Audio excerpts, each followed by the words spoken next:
শুভ সকাল জানাচ্ছি সবাইকে। আমার আসলে আমার বারান্দা বাগানে এসে মনটা এত ভালো হয়ে গেছে যে ভাবলাম আপনাদের সাথে একটু শেয়ার করি। যারা আমার ব্লগ দেখেন বা আমার পেজে অনেক দিন ধরে আছেন তারা জানেন যে আমার বারান্দায় অনেক ধরনের ফুল ফোটে। তো আজকে ভ্যারাইটিস কালারের ফুল একটু দেখাই আপনাদেরকে, কেমন? এই যে দেখুন, আমরা তো বারান্দার ভিতরে থাকি, কিন্তু এটা বাইরে থেকে দেখতে এটা আরো অনেক সুন্দর, অনেক সুন্দর লাগে। দেখুন, এই হচ্ছে আজকে লাল জবা ফুটেছে, গোলাপি জবা, তারপর আপনারা দেখতে পাচ্ছেন নাকি জানি না, এই যে এটা হচ্ছে পিচ কালারের জবা, পিচ কালারের জবা, মানে অনেক লাল ফুল। তো এই যে আমি জাস্ট ভিতর থেকে দেখাচ্ছি, আপনারা বাইরে থেকে দেখলে বুঝতে পারতেন যে কি কি ধরনের ফুল ফুটে আছে। ওই যে ওখানে গোলাপি জবা, তারপর আপনারা হয়তো বা দেখতে পাচ্ছেন না, আমি এখান থেকে দেখতে পাচ্ছি। এই যে আমি একটু আমার বেডরুম, আরেকটা বেডরুম থেকে দেখাচ্ছি, দেখেছেন অ্যালভেন্ডা ফুল? এই যে অ্যালভেন্ডা দুটো ফুটেছে এখানে, কিন্তু দুটো অ্যালভেন্ডা ফুল। তারপর হচ্ছে নয়নতারা, অনেকের নাকি নয়নতারা হয় না, আর আমারটা খুব সুন্দর মতো হয়। Everything is blessing of god.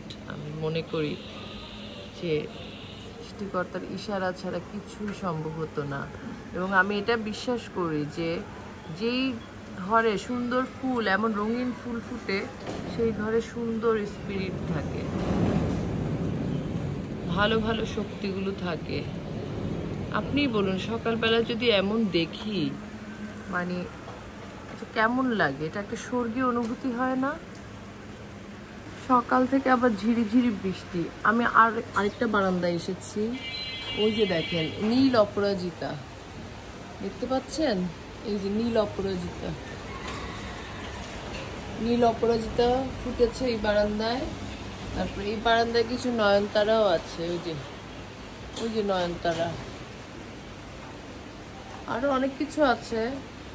তারপরে এই কলাবতীটা তো ফুটে, আজকে ফুল ফুটে নাই। এটার মাথা যখন ঠিক থাকে তখন এটা ফুটে। বছরে ধরেন এক মাসে ফুটলে 3-4টা ফুটে যাবে অলরেডি। আর এগুলোর তো কলি নুয়ে পড়েছে। এখানেও আছে সন্ধ্যা মালতী, সন্ধ্যায় ফুটে এগুলো।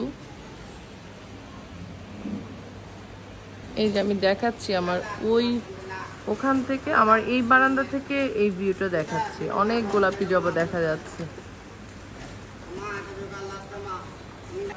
আবার এই বারান্দায় চলে আসি, লাল জবা কিন্তু আমার সবচেয়ে বেশি ফুটে। হ্যাঁ, এই যে দেখেন কতগুলো লাল জবা, ভিতর থেকে দেখাচ্ছি তো, যারা বাইরে থেকে দেখবে তারা বুঝবে যে কি সুন্দর। পিচ কালারের জবা কালকে আরো অনেক ফুটেছিল। এই যে লাল জবা চলে আসছে। আর এই যে আরেকটা জিনিস দেখা, এই যে সন্ধ্যা মালতী কিন্তু সন্ধ্যা থেকে পুরা পুরা ম্যাজেন্ডা হয়ে যাবে এই গাছটা ফুলে ফুলে, বুঝছেন? কেমন লাগলো জানাবেন। বৃষ্টি পড়ছে, সুন্দর একটা অনুভূতি। ফুলগুলো আমি মোটামুটি কিছু তো গাছে রাখবো, সবগুলো একেবারে আমি নিয়ে নেই না। আপনারা অনেকেই জানেন যে আমি পূজা সাজাই, পুষ্পার্ঘ্য যেটাকে বলে। তো ফুল কিছু নিব, লাল জবা, গোলাপি জবা। তো এই আজকে এতটুকু পর্যন্ত। ভিডিওটা কেমন লেগেছে জানাবেন। আর যাদের একটু সাজেশন দরকার যে কিভাবে ফুল ফুটাবেন, খুবই সিম্পল, রেগুলার পানি দিতে হবে আর সবজির কাটাকুটো দিবেন। জৈব সারের চেয়ে বড় সার আর কিছু নাই, এক্সট্রা কোনো সার দিতে হবে না।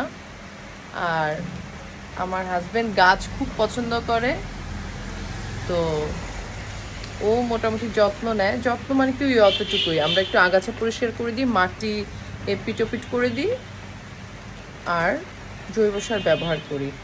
জৈব সারের মধ্যে সবজির কাটাকুটি আপনারা কিন্তু একটা নির্দিষ্ট থলেতে, এই যে দেখুন কিভাবে দেখাবো, এই যে এইখানে এই জিনিসের জৈব সার হয়ে গেছে। তো যখন বৃষ্টির সিজন কমবে তখন আমরা সারটা ডিস্ট্রিবিউট করে দিব। আর এই যে লাকি ব্যাম্বো ছিল 3টা, আমাদের 3 জনের জন্য শুধু 3টা লাকি ব্যাম্বো ছিল, কিন্তু এখন মানে অনেক লাকি ব্যাম্বো হয়ে গেছে, আমাদের অনেক ভাগ্য বেড়ে গেছে। আর আমি তো বিগত সময়েও দেখিয়েছি এই যে আমার পুচকু পুচকু শামুক ভর্তি আমার বাগানে। তো সব মিলিয়ে এই আর কি। ভালো থাকুন, সকালটা অনেক ভালো কাটুক সবার, শুভকামনা, বিদায়।